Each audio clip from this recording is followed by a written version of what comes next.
2023 നിരവധി ചിത്രങ്ങൾ റിലീസായി. ഒരുപാട് നായക കഥാപാത്രങ്ങൾ ആഘോഷിക്കപ്പെട്ടു.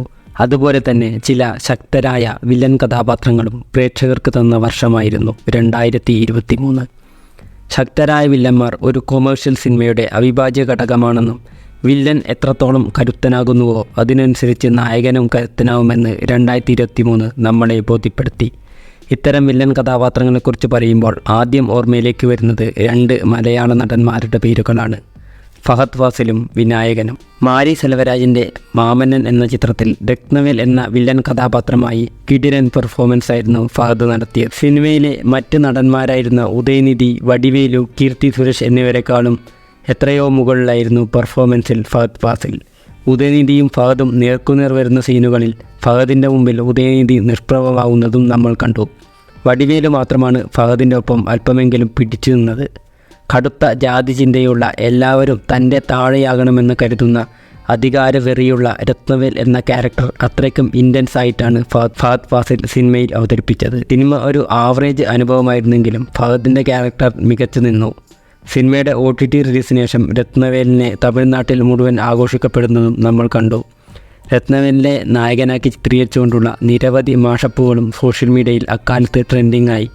ഇതിന് ഒരു കാരണം ഫഹദിൻ്റെ പെർഫോമൻസ് ആയിരുന്നെങ്കിൽ മറ്റൊരു കാരണം ജാതി ചിന്ത തന്നെയായിരുന്നു. ഫഹദിൻ്റെ രത്നവേലിനെ പോലെ തന്നെ ഇമ്പാക്റ്റ് ഉണ്ടാക്കിയ മറ്റൊരു കഥാപാത്രമായിരുന്നു ജയിലറിലെ വിനായകൻ്റെ വില്ലൻ കഥാപാത്രമായ വർമ്മൻ. സൂപ്പർ സ്റ്റാർ രജനീകാന്തിൻ്റെ നായക കഥാപാത്രത്തോട് കട്ടയ്ക്ക് പിടിച്ചു നിന്ന വിനായകൻ ചില സീനുകളിൽ തലൈവർക്ക് മുകളിൽ പോകുന്ന പെർഫോമൻസ് കാഴ്ചവെക്കുന്നതും നമ്മൾ കണ്ടു.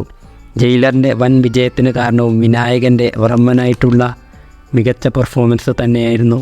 തമിഴും മലയാളവും കലർത്തി സംസാരിക്കുന്ന, വളരെ വൈൽഡായിട്ടുള്ള, അതോടൊപ്പം ഹ്യൂമർ ടച്ച് കൂടിയുള്ള വർമ്മൻ എന്ന കഥാപാത്രമായി വിനായകൻ സിനിമയിൽ അക്ഷരാർത്ഥത്തിൽ അഴിഞ്ഞാടുകയായിരുന്നു. രജനീകാന്ത്, മോഹൻലാൽ, ശിവരാജ് കുമാർ തുടങ്ങിയ സൂപ്പർ സ്റ്റാറുകൾ അപ്പുറത്ത് ഒറ്റക്കെട്ടായി നിൽക്കുമ്പോഴായിരുന്നു അവർക്ക് മുകളിൽ നിൽക്കുന്ന അവരെ ഒറ്റയ്ക്കെതിരിടുന്ന വർമ്മനായി വിനായകൻ വന്നത് എന്ന് നമ്മൾ ഓർക്കണം. വർമ്മൻ പ്ലേലിസ്റ്റ് എന്ന പേരിൽ താനുസെ താനു പോലുള്ള പാട്ടുകൾ യൂട്യൂബിൽ അക്കാലത്ത് ട്രെൻഡാവുകയും ചെയ്തു. തമിഴ് മാധ്യമങ്ങൾ വിനായകനെ പ്രശംസ കൊണ്ട് മൂടുന്നതും നമ്മൾ കണ്ടു. സാധാരണ വില്ലനായി മികച്ച പെർഫോമൻസ് നടത്താറുള്ള നടനാണ് വിജയ് സേതുപതി.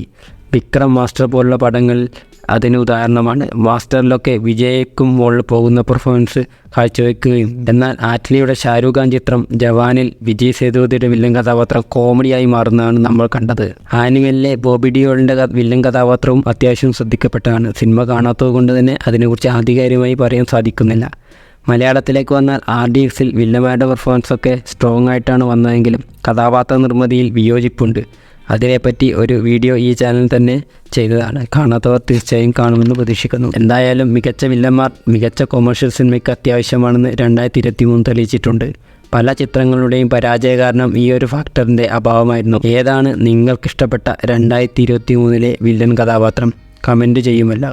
കൂടാതെ ഇത്തരത്തിലുള്ള കൂടുതൽ വീഡിയോകൾക്കായി ഈ ചാനൽ സബ്സ്ക്രൈബ് ചെയ്യും.